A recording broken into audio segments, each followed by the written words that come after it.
L'esprit de l'escalier, une émission d'Elisabeth Lévy avec Alain Finkielkraut, un partenariat RCJ Causeur.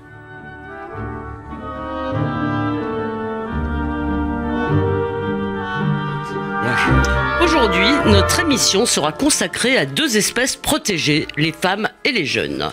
Les femmes, on les a comme chaque année célébrées en ce 8 mars en recensant la litanie de leurs malheurs et des avanies qu'elles subissent quotidiennement.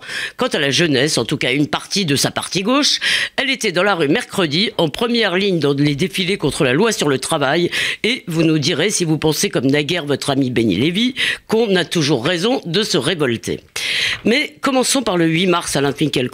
Attention à ne pas confondre avec la Saint-Valentin, prévient un site dédié à l'événement. Surtout, n'offrez pas de fleurs et ne parlez pas non plus de la journée de la femme, cela montrerait que vous êtes un affreux réactionnaire.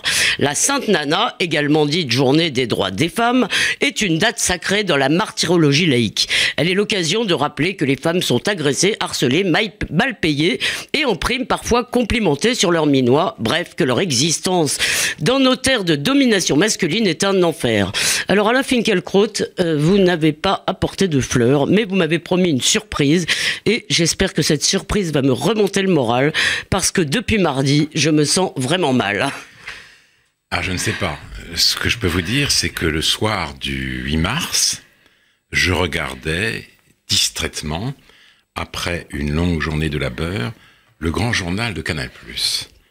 Lorsque j'ai vu débouler sur le plateau de Marité Biraben et Augustin Trapenard, 3 parlementaires français, la bouche peinturlurée. Ils arboraient fièrement un rouge à lèvres écarlate, comme on n'en fait plus. On aurait dit 3 travestis surgis d'un buisson du bois de Boulogne des années 70 du XXe siècle. Ou c'est l'école Conchita Wurst. Si vous voulez, ces députés anachroniques voulaient signifier, en franchissant symboliquement la barrière des sexes, leur solidarité avec les femmes violées, les femmes outragées, les femmes martyrisées, les femmes en butte au sexisme ordinaire, dans leur lieu de travail et jusque sur les bancs de l'Assemblée nationale.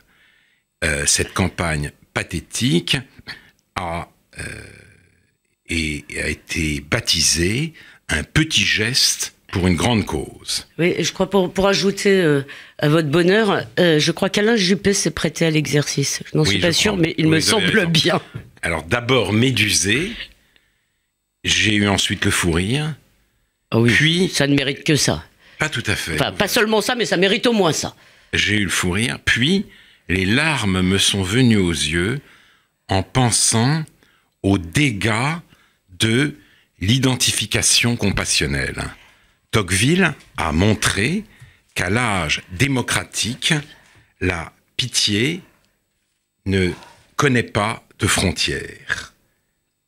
Quand les rangs Tocqueville sont presque égaux chez un peuple, tous les hommes ayant à peu près la même manière de penser et de sentir, je cite donc de la démocratie en Amérique, chacun d'eux peut juger en un moment des sensations de tous les autres. Il jette un coup d'œil rapide sur lui-même, cela lui suffit.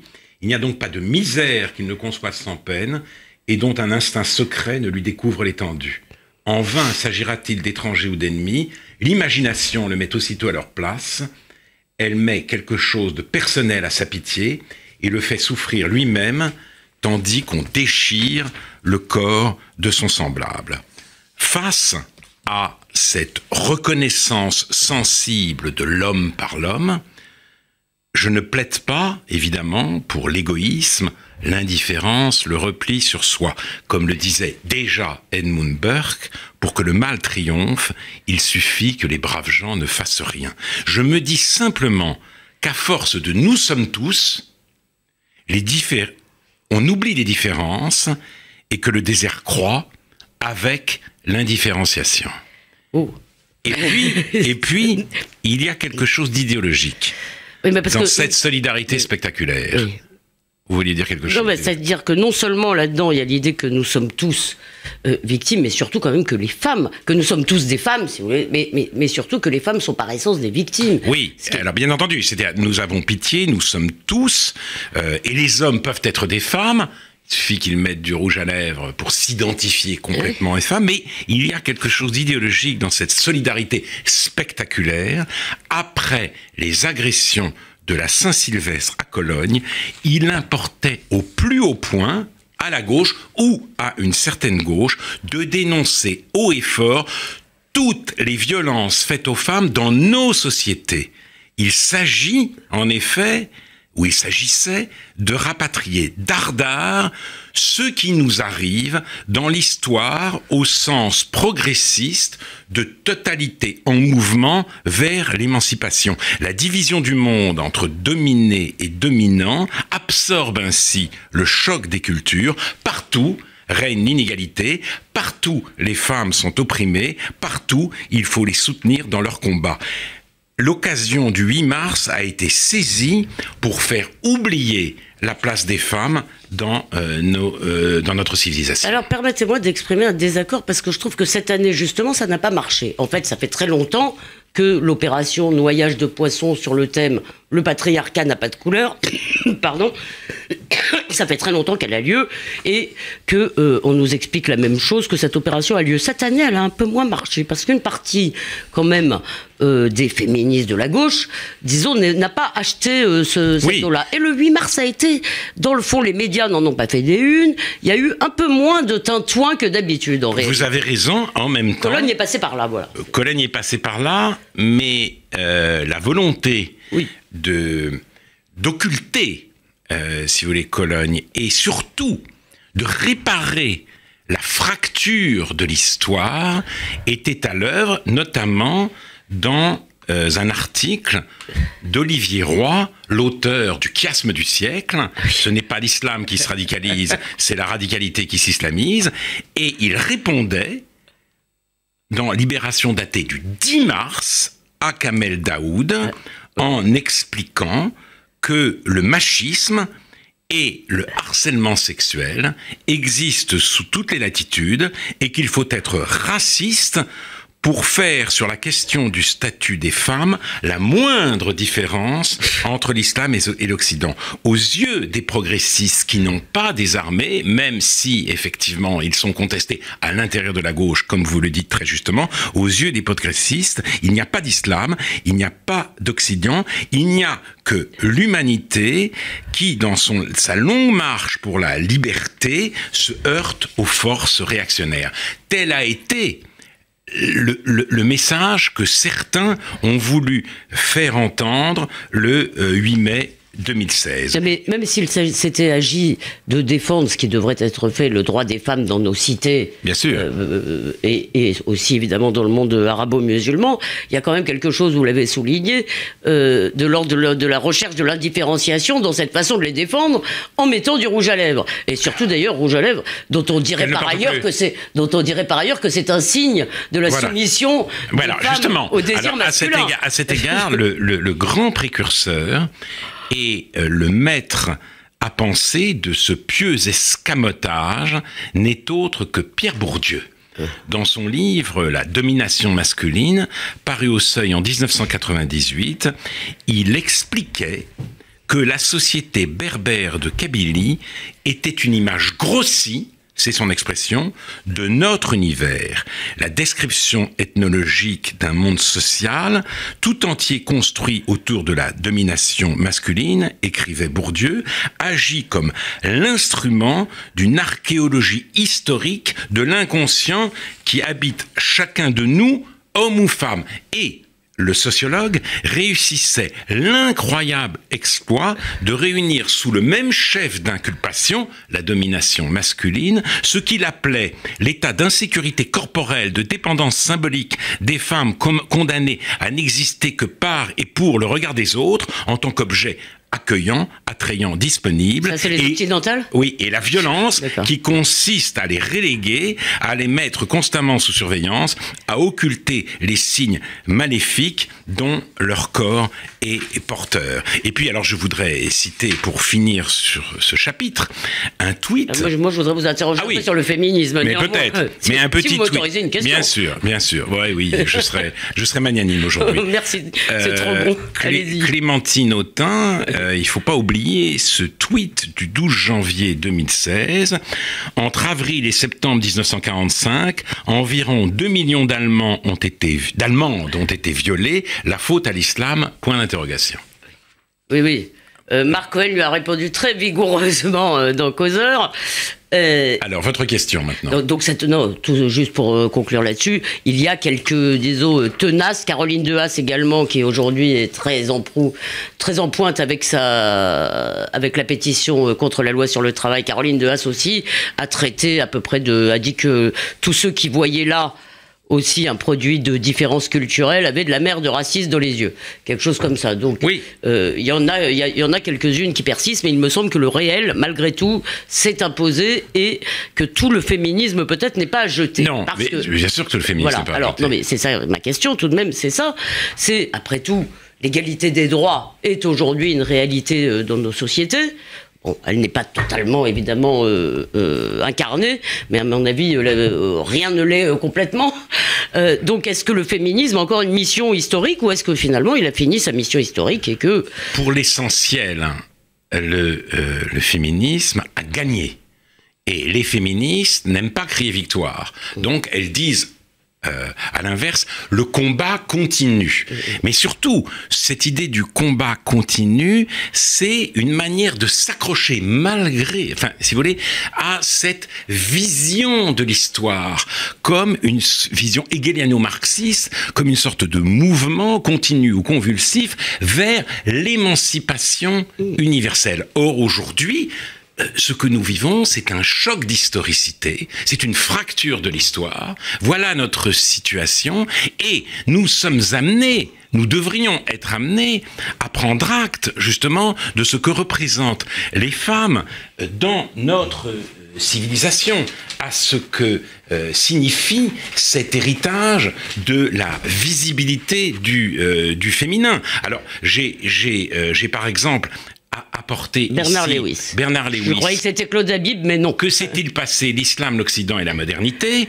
Et il dit, parlant des visiteurs musulmans en Europe au XVIIIe et XIXe siècle, qu'ils étaient frappés par l'impudeur et l'indocilité des femmes occidentales, leur incroyable liberté, l'absurde déférence qui leur était prodiguée, et ne manquaient pas de s'indigner de la totale absence de jalousie virile chez des hommes confrontés à l'immoralité et aux mœurs dépravées de leurs épouses. Eh bien, c'était déjà vrai sur les XVIIIe et XIXe siècle, dans une certaine frange de la société. Ça s'est élargi à la société tout entière, et aujourd'hui nous le constatons, il y a certains quartiers où les femmes d'Europe, certaines communes où les femmes ne sont plus admises dans les cafés. C'est ce problème-là dont il faudrait prendre conscience. Allez, je vais essayer une sorte de chiasme. Vous reprochez à certaines féministes d'essayer d'évacuer en quelque sorte le choc des cultures par le biais de la lutte des femmes opprimées par la domination masculine. Est-ce que vous n'évacuez pas toute question des femmes, avec tous les guillemets qu'il y faut, s'il y en a une, c'est-à-dire finalement ces discours finissent par me déconcerter. On entend toute la journée qu'en Occident même, les droits des femmes auraient depuis 10 ans, 20 ans, ne cesseraient de régresser. On nous noie sous des statistiques accablantes. Moi, je n'ai pas ce sentiment-là existentiellement, mais est-ce que, de votre point de vue, c'est une réalité? Non, je ne peux pas répondre de manière catégorique, si vous voulez. Je crois qu'au contraire, le droit des femmes progresse. On le voit avec la parité. On voit apparaître sur nos écrans des préfètes de plus en plus nombreuses. Il y a 15 ans, il n'y avait pas de préfètes, il n'y avait que des préfets. Et les ambassadeurs sont devenus... La féminisation du métier d'ambassadeur est extrêmement active et spectaculaire. Les ambassadeurs, oui, alors normalement l'ambassadrice c'est la femme de l'ambassadeur, mais je pense qu'on finira par dire les ambassadrices. Donc tout cela est une réalité qui crève les les yeux. Certes, il existe des inégalités salariales, mais là encore, il faut regarder les choses de plus près.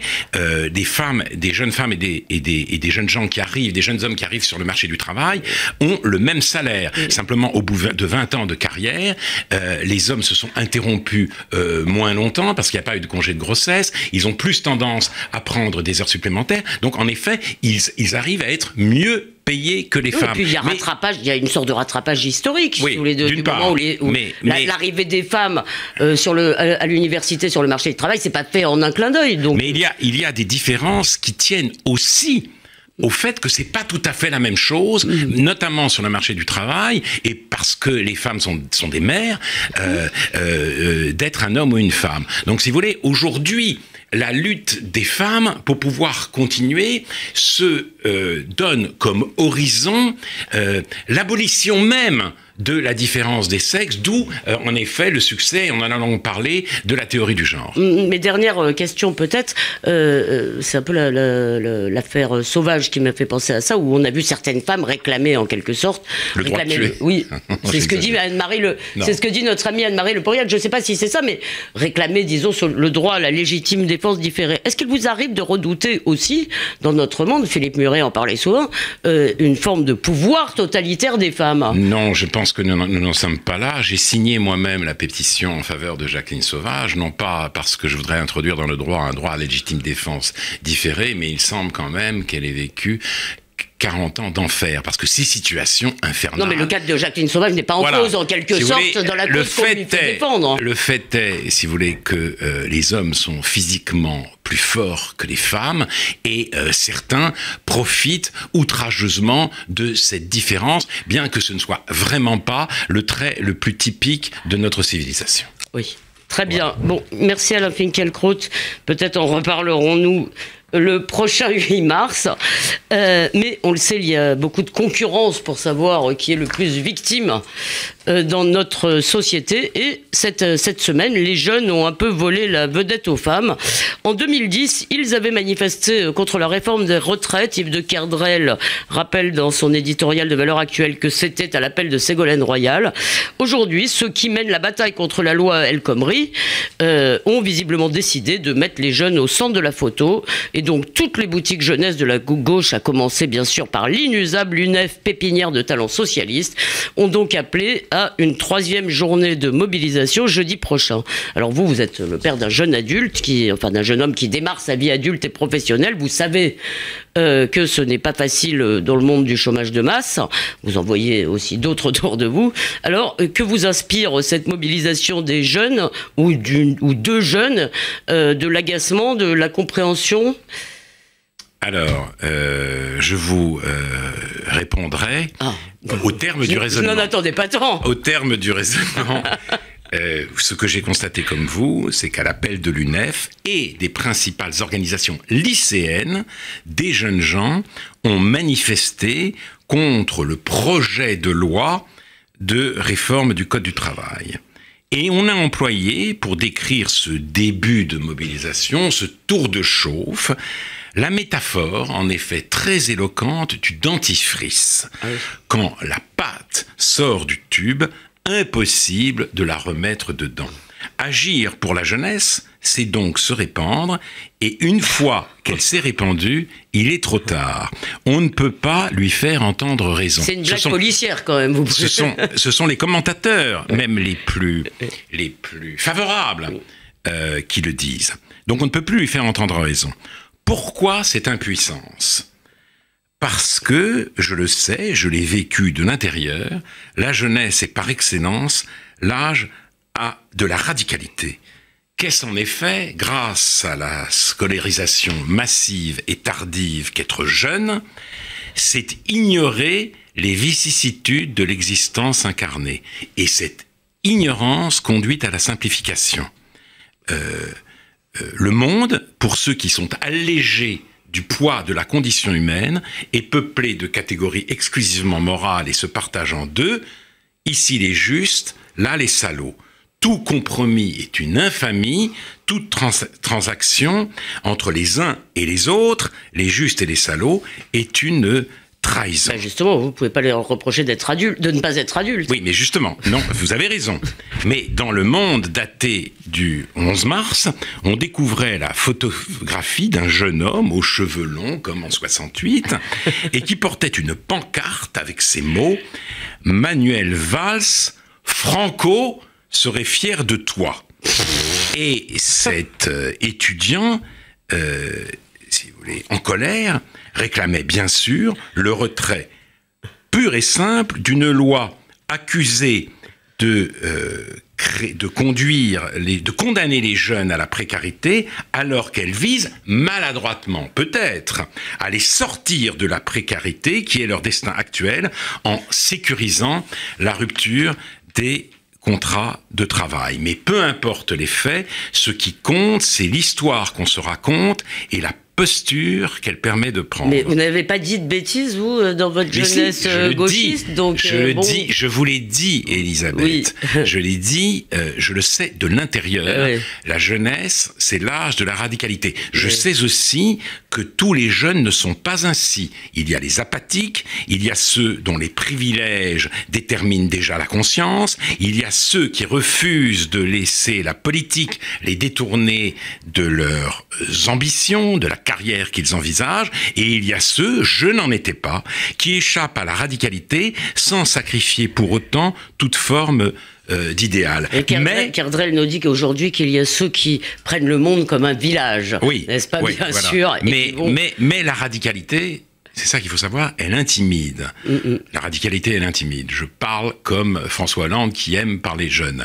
La radicalité intimide. On a peur face à elle de passer pour un bolos, pour un faillot. Et qui oserait, dans une AG, défendre la complexité et faire l'apologie de la modération? Les régimes totalitaires ont su utiliser à leur profit cet angélisme exterminateur. On l'a vu en Chine, avec les gardes rouges de la révolution culturelle, feu sur le quartier général. Les gouvernements démocratiques n'ont pas ce cynisme, mais ils flattent consciencieusement la jeunesse. Il la flatte. Donc ce qui a changé, dans le fond, ça n'est pas la jeunesse en tant que telle qui dans le fond est assez semblable. Mais c'est aussi le regard. C'est le regard qu'on porte sur elle, et surtout la façon dont le politique se prosterne devant elle. Peut-être. Alors justement, on flatte la jeunesse. Je vais être le parti, le gouvernement pour les jeunes, a dit dans sa campagne électorale François Hollande, car c'est aussi un des effets de la démocratie que de remettre en cause la hiérarchie des âges. Avec Kant, nous concevons encore les Lumières comme l'accession de l'humanité à la majorité. Mais en même temps, la distinction du mineur et du majeur heurte de plus en plus le sentiment commun de l'égalité. Et en 1986, Jeanne Hersch, une philosophe disciple de Jaspers, un peu oubliée aujourd'hui, écrivait ceci: « L'une des sources du malheur d'une certaine jeunesse contemporaine, c'est, à mon avis, l'absence dans notre société de véritables adultes, et non la répression.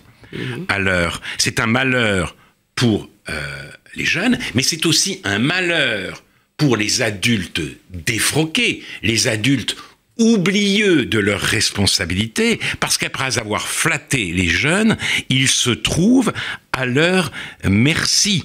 Ils ne savent pas quoi faire, ils ont peur, et alors nous verrons. Est-ce qu'il n'y a pas en plus, pardon, comme le dit Natacha Polony là, dans sa chronique de cette semaine, le fait que là nous avons affaire à une génération qui rejoue sa jeunesse, si vous voulez, une génération qui, dit-elle, fustige la nostalgie des autres, mais ne cesse de nous infliger la sienne et la jeunesse de sa révolution du printemps 68. Oui, sans doute, c'est vrai c'est vrai pour les baby boomers, les enfants de ces baby boomers eux-mêmes, qui justement, puisque le 68 a inventé l'adolescence, c'est une sorte d'adolescence perpétuelle. Oui, non, mais le renoncement à être adulte, c'est un peu ce que notre génération a apporté au monde. Et en effet, donc, d'où l'indulgence, d'où la complaisance dans certaines preuves. Ça va au-delà sans doute de l'indulgence. D'où la complaisance. Et en même temps, c'est probablement, en l'occurrence, manipulation, même un terme exagéré. C'est juste pour certains l'instrumentalisation. Pour certains, il y a de la manipulation. Direct. Mais alors, pour les responsables politiques, qui, après avoir outrageusement flatté la jeunesse, ils sont saisis d'effroi et ils ne savent pas comment faire quand elle décide d'elle-même. Sans que personne, sans qu'un gouvernement en tout cas la manipule, de faire feu sur le quartier général. Alors, la peur règne. Alors, nous verrons ce que l'avenir nous réserve. Le gouvernement, aujourd'hui, est en train de retoucher la loi travail. Peut-être que, avec ses rectificatifs, elle va couper l'élan de la mobilisation. Nous le saurons dans les jours qui viennent, mais on peut d'ores et déjà dire que ce n'est gai pour personne que d'habiter dans une ville dont le prince est un enfant. Oui, enfin là, peut-être là aussi vous jetez un peu les jeunes avec l'eau du bain, parce que vous oubliez que peut-être une partie, ils sont pas non plus mais une partie aussi de leur inquiétude me semble pas être complètement, elle ne sort pas de la lune. Non, et juste pardonnez-moi, je voudrais vous poser une question. Est-ce que vous revoyez le clivage qu'il y avait dans le fond autour du CPE? Dans le CPE, on voyait que les enfants, les jeunes des classes populaires, je veux dire, n'étaient pas mobilisés du tout, et même ils étaient plutôt favorables à un système qu'ils voyaient comme facilitant leur entrée dans le monde du travail. Est-ce que là, vous voyez se dessiner le même clivage? Est-ce que vous rediriez la même chose? Est-ce que vous avez l'impression que c'est un enjeu factice? Je pense que, si vous voulez, c'est un enjeu factice. Pourquoi? Parce qu'à demander le retrait pur et simple de cette loi, comme le fait l'UNEF et les organisations lycéennes, ont reconduit le statu quo. Ce statu quo est lui-même, si vous voulez, une promesse de précarité pour une majorité de jeunes qu'on n'engagera pas sur un contrat à durée indéterminée, mais sur un CDD par peur des difficultés s'il s'agit à un moment donné de rompre ce contrat. Donc, lutter contre la précarité, en prolongeant une situation où elle est installée, ça me paraît complètement absurde, et il me semble que pour ces lycéens, l'enjeu est tout à fait ailleurs. Il est dans l'histoire, dans le narratif, comme on dit, qu'on ne cesse de se raconter. Oui, mais tout de même, est-ce qu'il n'y a pas, une réalité, probablement une sorte de culpabilité, disons, des adultes d'aujourd'hui, et est-ce qu'ils ne devraient pas tout simplement reconnaître leur impuissance et dire oui, nous sommes incapables de revenir sur cette question du chômage de masse, nous sommes incapables de l'endiguer, peut-être, et le monde qu'on vous... Effectivement, vous serez un peu plus précaire que les générations précédentes, c'est peut-être ça la vérité. Non, la vérité, c'est qu'aujourd'hui, et je cite souvent, et je le referai encore, Denis Liven, il y a en France aujourd'hui, à la différence des autres pays européens, une véritable préférence pour le chômage. Les salariés défendent, et ils ont défendent leurs avantages, ce qui aggrave le fossé entre le salariat et le précariat. Les réformes envisagées visent au contraire à combler dans une certaine mesure ce fossé. Et il faudrait les juger à l'aune de cette tentative. Proposer peut-être un certain nombre de corrections ou d'alternatives, mais ce n'est pas le discours que j'entends dans les grandes organisations syndicales, notamment la CGT et FO, et certainement pas celui que j'entends à l'UNEF et dans les organisations lycéennes, d'où effectivement la critique que je me permets modestement de formuler. Ne vous inquiétez pas, vous n'avez pas été atrocement anti-jeune dans cette émission. Dernière question, puisqu'on nous a beaucoup dit c'est la jeunesse est dans la rue, et malgré tout, je vous rappelle que dans la jeunesse, le premier parti aujourd'hui politique est le Front National. Le Front National, c'est très intéressant, est extrêmement violent contre cette loi.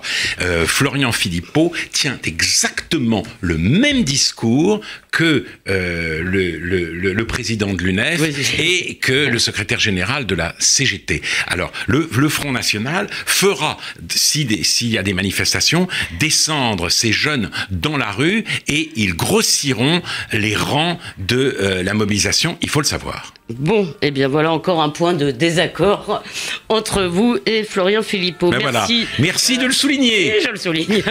Merci Alain Finkielkraut du relief singulier que vous donnez à notre actualité. En attendant de vous retrouver, on peut réécouter cette émission sur rcj.org et causeur.fr.